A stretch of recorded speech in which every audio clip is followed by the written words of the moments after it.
A new study finds the people of pre-colonial Puerto Rico did not disappear entirely as previously believed. Historians believed the indigenous tribe called the Taínos were completely eradicated after Europeans arrived to the island during the 15th century. But now that's not the case. Researchers have found 3 genomes from ancient skeletons living in the DNA strands of living Puerto Ricans. With me now to explain this important discovery is one of the geneticists on the project, Maria Nieves Colon. Good to see you, Maria.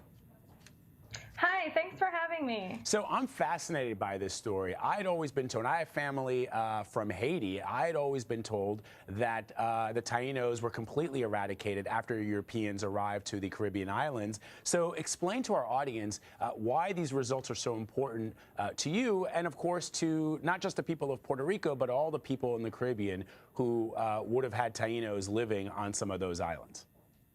Yeah, this is a very common story, actually, that we hear throughout the Caribbean. And it stems from interpretations of the writings that European colonizers left behind. They talk about people on these islands being wiped out or dying out pretty quickly after colonization.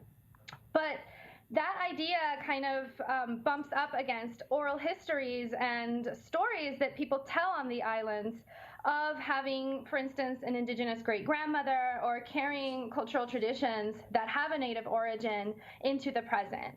So what our study, Go ahead.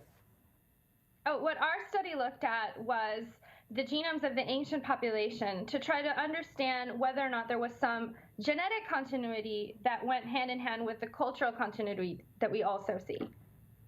And you've spent 10 years doing that, working on this research, which is remarkable. So what are some of the biggest discoveries you were able to make over the course of your research?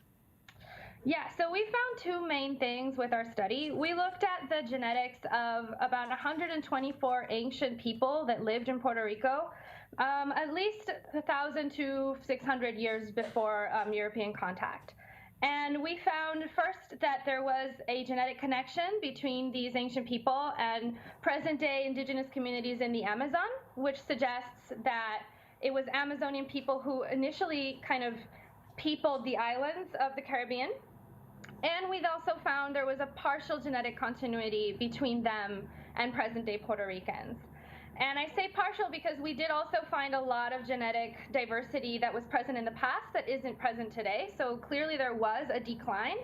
But the fact that we found 3 sequences that persisted into the present day suggests that this wasn't a complete genetic extinction.